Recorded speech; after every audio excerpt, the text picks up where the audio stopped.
How's it going, guys? So today we have a little bit of a different video than what I normally upload.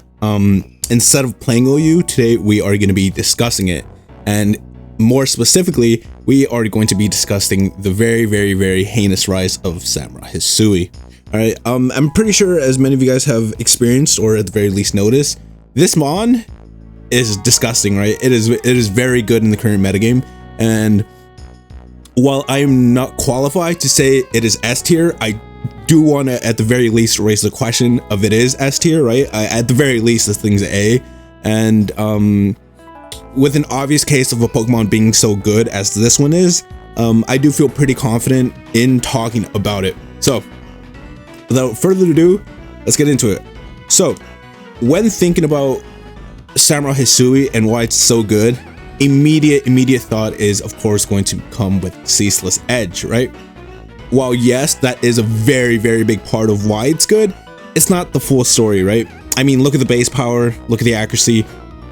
For as fantastic of a secondary effect this has, like it kind of wouldn't be much without the combination of all that Samurott Hisui has to offer, right? So great typing here in Water Dark, great ability and sharpness that boost up a lot of your attacks, and pretty good stat distribution here, right? Getting into the typing, Water and Dark within this current metagame is such a great typing. It's such a great typing defensively, but this is not a defensive mon, right?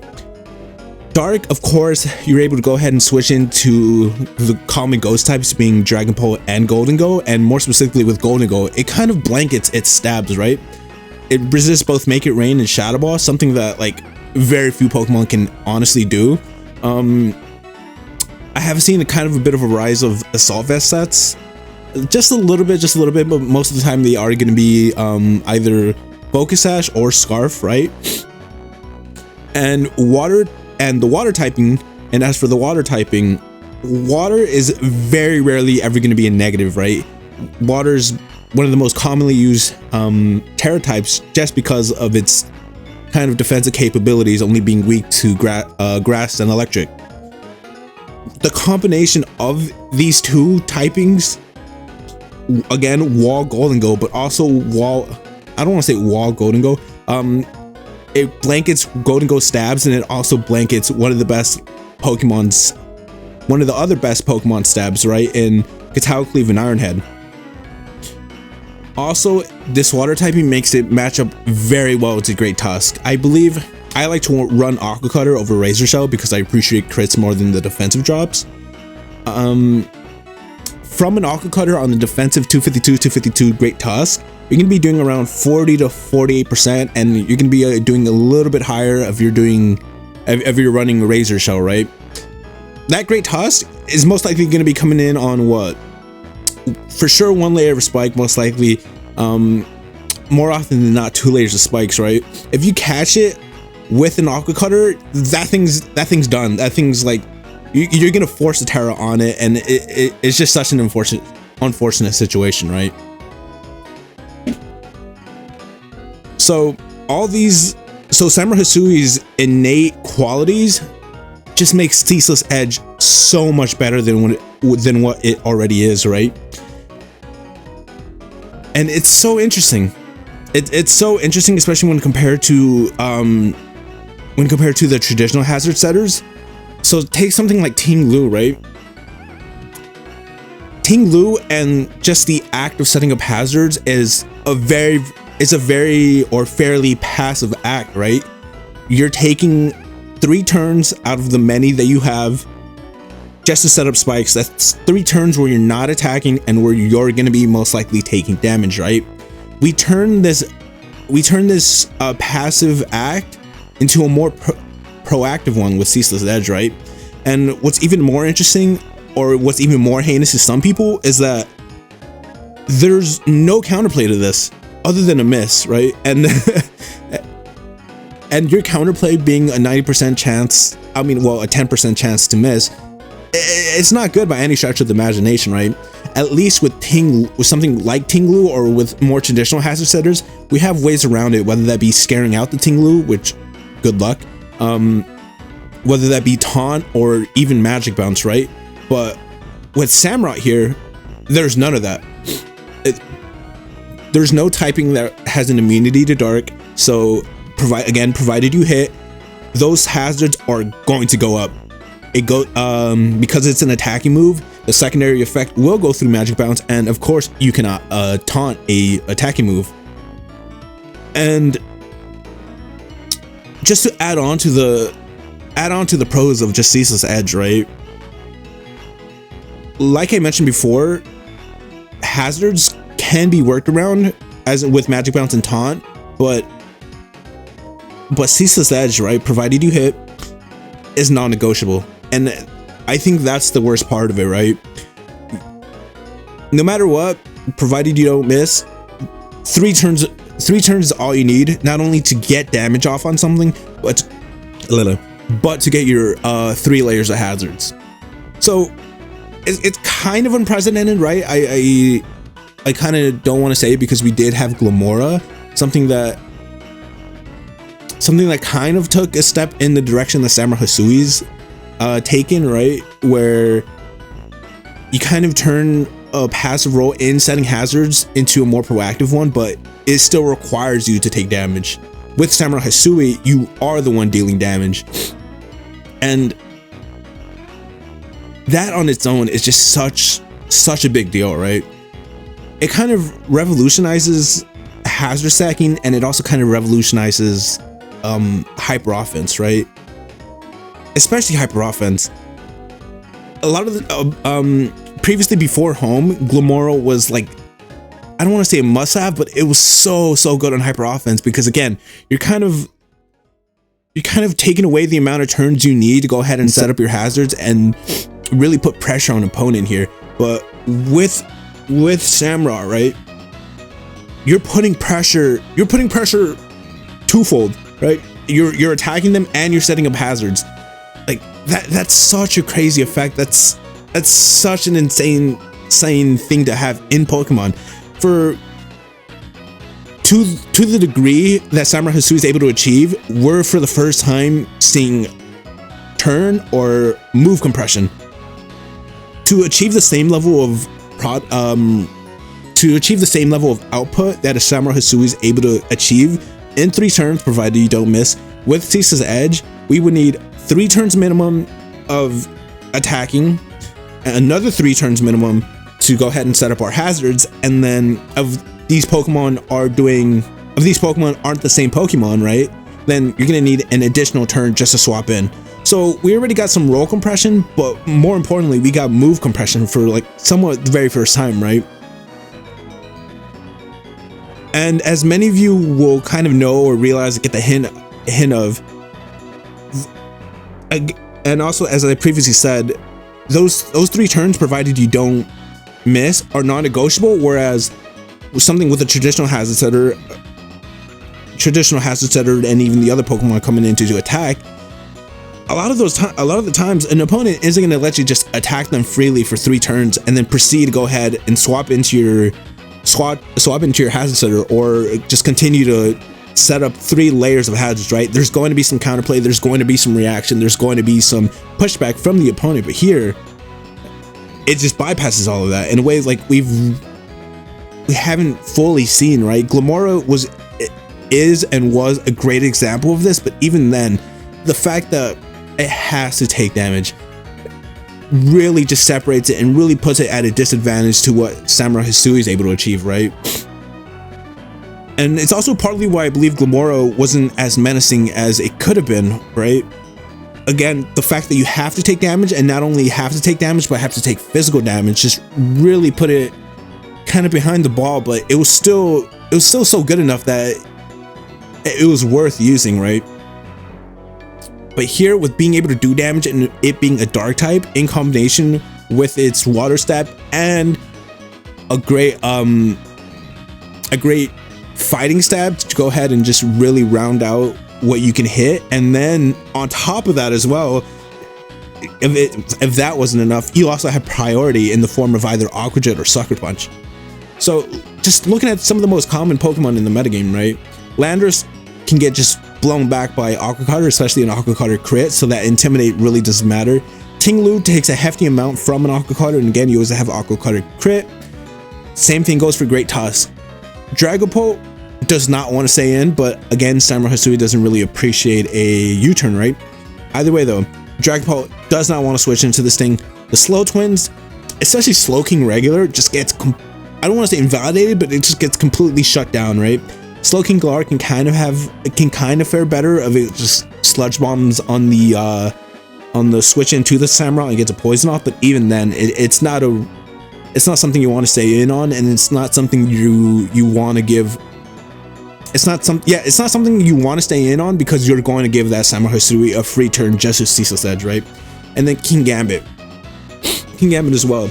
This thing is gonna get blown back by a Sacred Sword, and if you have a King Gambit, it kind of, especially in the late game, right? It kind of forces you to go ahead and Terra, and that's such an unfortunate thing. And if you had already Terra and you have a King Gambit in the late game while they still have Samurai Hisui, this thing's kind of useless, right? As unfortunate as it is, and as crazy it is to like kind of shut down a King Gambit like this and this hard, right, is insane. Heat Rat also, with a combination of Aqua Cutter or even Sacred Sword, gets just blown back. Hatterene can do some good damage, but again, the main point of this Hatterene is to actually deny the hazards, right? I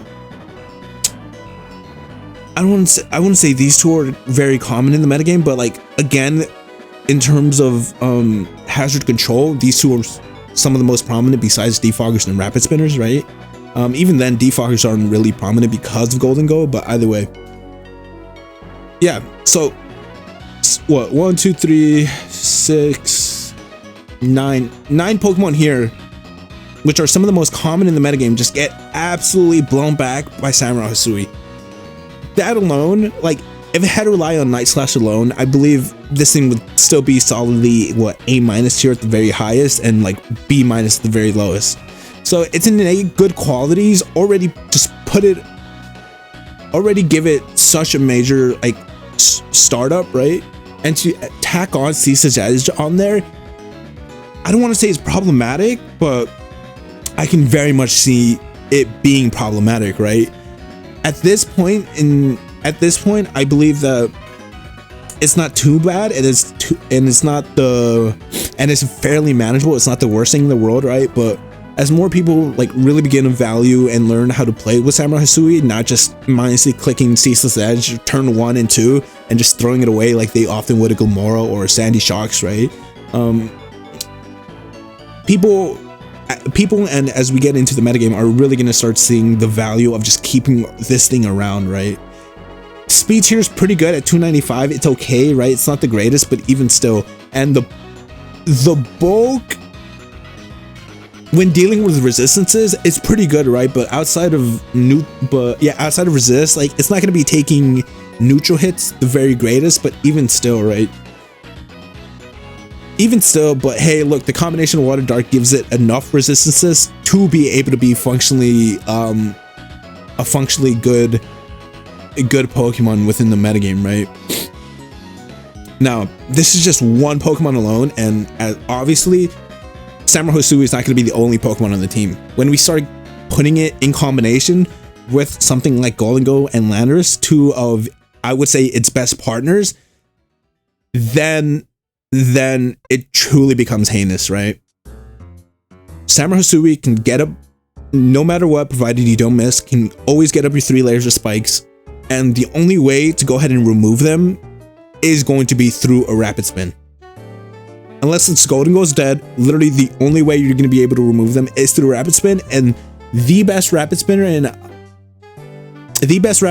don't want to say the only one, because stuff like Quavel has this, stuff like Cyclosaurus has Rapid Spin and stuff, but they're not really used in OU. So the best Rapid Spinner is going to be through Great Tusk, right? Now you're gonna, because of that, and because of its typing, and because we have Golden Go here, you really put a lot of people in a bind because of that, right? First off, the Great Tusk has to switch in, which obviously, right? But it's gonna have to come in on 12 to 16. It's gonna have to come in taking 12 to 16% damage on top of what you click, provided that you don't give it a free turn, right? Say you switch to Golden Go too. Again, you're most likely gonna be running Air Balloon, so you're gonna you really force their hand here to either click knockoff or rapid spinner. Rapid spinner has been a common thing in the metagame, I believe, because of Landorus, and also because you can hit Zapdos decently well, 30%, I guess. But you really force the hand of the Great Tusk, or a lot of the hazard control that people have, right? And specifically with Great Tusk. Again, it's gonna be coming in taking 12 to 16% on top of what you already click, provided that you don't give it a free turn. You can swap out your Golden Go. If they click knock, cool. Many Tusks in the tier are currently defensive, right? Like they've always been. They're going to be faster with Golden Go, and that Maker Rain is going to be doing what? 60,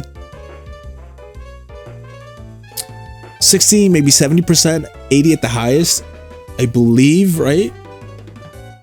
Either way, it's not going to be a good deal for the Great Tusk, right? Aside from Golden Go being a pretty good mon, its main objective, especially when paired with the Samurott Hisui, is to keep up those hazards. So to get rid of a Great Tusk, it's gonna take that trade all day, right? But the thing is, are you gonna be taking that trade all day, right? Would you want to go ahead and get rid of this Golden Go and possibly just kill off your Great Tusk? Because it's not gonna be able to switch in again, right? It's most likely gonna be put in a range where that 12%, either that 12% minimum, if it comes in on a spike, is either going to kill it or going to be put in range to be killed by pretty much anything, right? And of course, they could always swap out, but really, you took damage on that Great Tusk for almost essentially nothing, and in the case of the Golden Go swap in and the predict, for a knock on the Golden Go. Was it really worth taking that much HP, right? Just to get a knockoff and just to like come in and take damage? A lot of the times, no. Especially in the case where I've noticed a lot of Tusks going offensive and going offensive with max attack, max speed, running Rocky Helmet, right? So in the cases of those Great Tusks, that trade-off is especially not worth it, right? You have no recovery, nothing whatsoever. Like, that damage is permanent, and just to get a knockoff from that exchange, you're immediately getting put behind the ball, right? So there's already a lack of counterplay when it comes to getting up your hazards, but you're really restricting hazard control as a whole as well because of stuff like Golden Go. Hold on. Cool. So just looking at some of the teams in my team builder here, right? These three combination are able to just put in so much work on their own, right? And that's not even taking into account the other three Pokemon that can potentially be on the team as well. So I know these have banned Pokemon, but even so, something like this, the combination of these three just absolutely smack this team, right? Golden Go can handle the Urshifu relatively well, provided it comes in at full HP, right?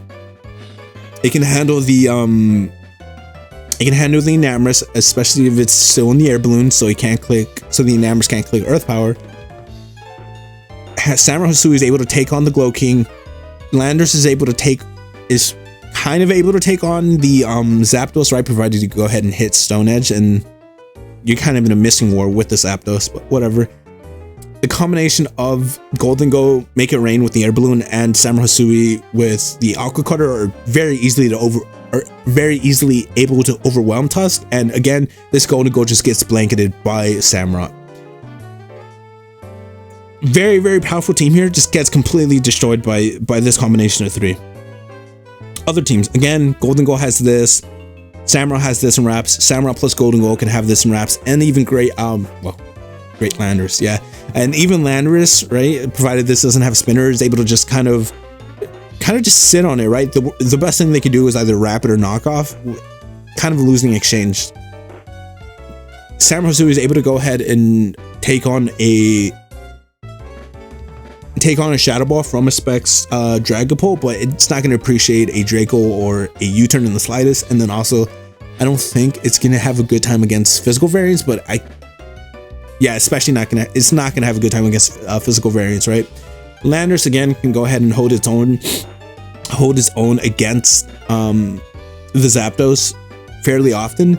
And then Garg, unless it's not Terra Water, it's gonna get smashed by these guys, right? If it's Terra Fairy, it just gets blown back by Golden Go's Make It Rain. But if it's Terra Water, it can give it it can give the team quite a problem. Well, the combination of the three quite a problem. But even then, Garg's giving everything a problem, right? It's giving everything a hard time. Even here, Golden Go Make It Rain, if you're able to catch it on a switch in, or at the very least, if you still have your air balloon intact, you're going to force them to have to, you're going to force a hand and have to click Ice Shard or click Icicle Crash on you, and that's just free damage, right? Namorous, same story, especially with the air balloon. Samurott's able to handle the Slowking. Again, it's just repeatedly the same thing, right? And again, you just see these patterns all over, especially when a lot of the Pokemon are so prominent, as I mentioned in the where is it? Yeah. As I mentioned here, like these are just very, very, very common Pokemon, and these combination of three are just able to just handle them so beautifully, right? But yeah, is Samurott Hisui S tier? I would very much be inclined to say so, right? I am very much biased because I would love to see a starter Pokemon actually achieve S tier. I think the best we've gotten was Ash Greninja, right, at A. Kind of a shame, right? Kind of a shame that it never got the S tier, but I believe the fact that it just had to get a kill just to activate it kind of didn't elevate it to that status. But even still, it's fairly easy to get a kill with Ninja, right? In a lot of cases. Either way though, and again, good type combination with Water Dark, right? So very, very interesting. Is it S tier? I am personally not qualified to go ahead and make the claim that it is, but I would want it to be, right? I would very much want it to be. As it is now, very solid A tier in my opinion, right? It's Focus Sash set, it's Assault Vest set, and it's what was it? And its Scarf set are all very, very, very good and very viable within the current metagame. And I only see it being better, right? Again, there's not a lot of things that can go ahead and actually handle this. I guess the main one being Breloom, but even then, are you really going to run a Breloom just for Samurott Hisui? Like, it's good, right? Especially a Choice Bandit one can handle this, and then it also has a good time against Stall, but is it really worth running it, right, just for these occasional matchups? I doubt it. Can also just get hard walled, especially if it's Choice Band by Golden Go, but either way, all that aside, is it S tier? Again, look, for the people qualified, more qualified than I would implore you guys to go ahead and think about that. But yeah, to the 10 viewers that watch my videos, right?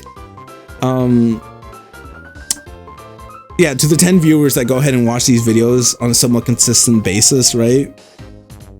I would like you guys' input, but like at the very least, I want to get you guys actually thinking about this, right? Because Samurott Hisui is going to be on the rise. It's going to be a very prominent Pokemon in the metagame. And like I said, man, when a Pokemon literally has no counterplay other than a miss to get up its not only get up its hazards, but also attack, it's going to be a very prominent Pokemon, right? Especially at the very least, it's going to be so on hyper offense. Compressing moves and compressing turns is such a big deal, and it's so crazy, right? And a similar Pokemon is Cleavor here that that kind of achieves a similar thing. I wouldn't want the same thing. The differences being, of course, completely different combination of typing and stat distribution, but also in terms of the move here, right? Stealth Rock you can only get up 1 layer Stealth Rock. It's a one-time thing, and then on its own, Stone Axe is not a relatively good move here, right? Is it a better offensive typing than Dark? I would say not, but you're able to hit a lot of very, very annoying flying types like Zapdos incredibly hard, right? Moltres just gets destroyed, Articuno just gets destroyed, but those are not commonly seen within this metagame. I believe this Pokemon is going to be very phenomenal in the lower tiers, right? But move to move, Stone Axe versus Ceaseless Edge, aside from the fact that you can only get up one layer, if they were both restricted to 1 layer, either way, right? It wouldn't be just Ceaseless Edge being good or being better, or making the Pokemon, right? Because that's obviously not true here, as in Cleavor's case, where it's just kind of dog water outside Stone Axe.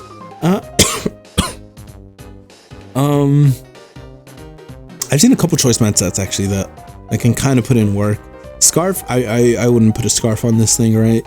You have 135 here. There's so many better Scarfers. There's so many Scarfers. There's so many Pokemon better suited to be Scarfers. But yeah. Rambling aside, right? Rambling aside, this mon is so good. It often leaves me at a loss of words, mainly because of frustration than admiration. But yeah, that's gonna do it for today, guys. If you guys do, to the 10 viewers out there, if you guys do enjoy these type of discussion videos, I'll be happy to go ahead and make more of them, right? This is my very first time, so my thoughts are kind of all over the place, but again, something I could always get better at. Possible future discussion videos. I don't know. That's a thought for another day, or at the very least another time, right? But yeah, that's gonna do it for today, guys. Have a good one. See ya.